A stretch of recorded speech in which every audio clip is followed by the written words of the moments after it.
Praise the Lord. இயேசுவின் நாமத்தில் உங்களுக்கு அன்பின் வாழ்த்துக்கள். நல்லா இருக்கீங்களா? இந்த நாளிலும் கூட பாருங்க, தீத்துவின் புஸ்தகம் 2ஆம் அதிகாரம் 14ஆம் வசனத்தை பைபிள்ல வாசிக்கிற கவனிச்சு பாருங்க.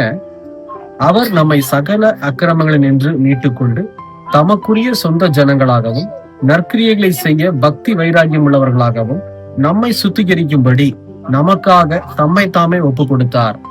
இந்த வசனம் யாரை குறிக்குது அப்படின்னா, நசரேயனாகிய இயேசு கிறிஸ்து.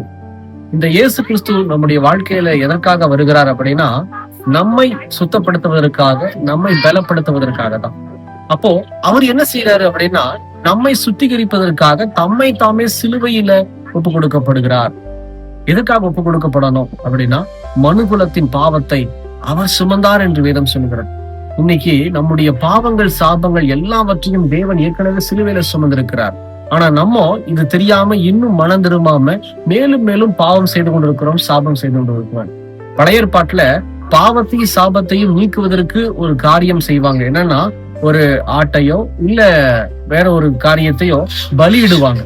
இந்த பலியிடக்கூடிய காரியத்தை புதிய ஏற்பாட்டினுடைய நாட்கள்ல இயேசு கிறிஸ்து உடைத்தார்.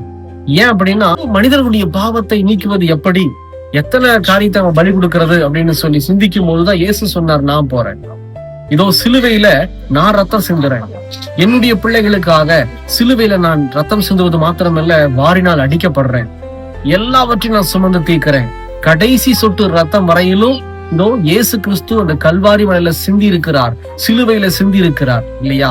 எதற்காக அப்படின்னா, நம்முடைய பாவத்தையும் சாபத்தையும் அவர் சுமந்து தீர்த்தார். அவர் நம்முடைய வியாதி பலவீனம் எல்லாவற்றையும் சுமந்து இருக்கிறார். அப்படி இருக்கிறபடினால எனக்கு பிரியமான ஜனமே, ஒரு நிமிஷம் யோசனை பண்ணி பாருங்க. நீங்க பாவம் செய்யறதுக்கு முன்னாடி, ஏசப்பா என்னுடைய பாவங்களை சுமந்துட்டாரு, என் சாபங்களை நீக்கி இருக்கிறாரு, மேலும் மேலும் நான் ஏன் பாவம் செய்யணும், மேலும் மேலும் நான் ஏன் சாபத்துக்குள்ள ஆளாகணும் அப்படின்னு சொல்லி மனம் திரும்பி இன்னைக்கு இயேசு கிறிஸ்துவின் நாமத்தை ஏற்றுக்கொள்ளுங்க.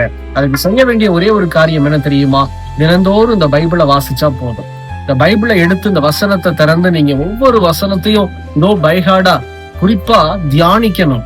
இந்த வசனத்தை வாசிச்சு இந்த வசனத்தின்படி நான் இருக்கிறேனான்னு சொல்லி சிந்திச்சு பாத்தீங்கன்னாலே போதும். கர்த்தருக்குள்ள நம்ம வளரலாம். கர்த்தர் நம்மை பரிசுத்தமாக்க வல்லமை உள்ளவராய் இருக்கிறார். ஒப்பு கொடுக்கலாமா? கண்களை மூடி. எங்களை நேசிக்கிற நல்ல ஆண்டவரே, இந்த வேலைக்காக ஸ்தோத்திரம் தகப்பனே. இந்த நாளிலும் கூட நாங்க அறிந்து கொண்டிருக்கிறோம், சிலுவையில நீங்க சிந்தின ரத்தம் எங்களுக்காக, அடிக்கப்பட்டது, ஒடுக்கப்பட்டது, அவமானப்பட்டது எல்லாம் எங்களுக்காக.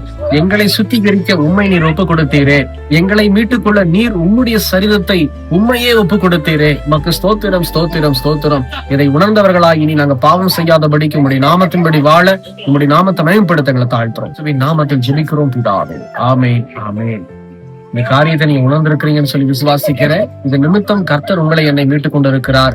அநேகருக்கு சாட்சியாய் நிறுத்துவாராக. God bless you.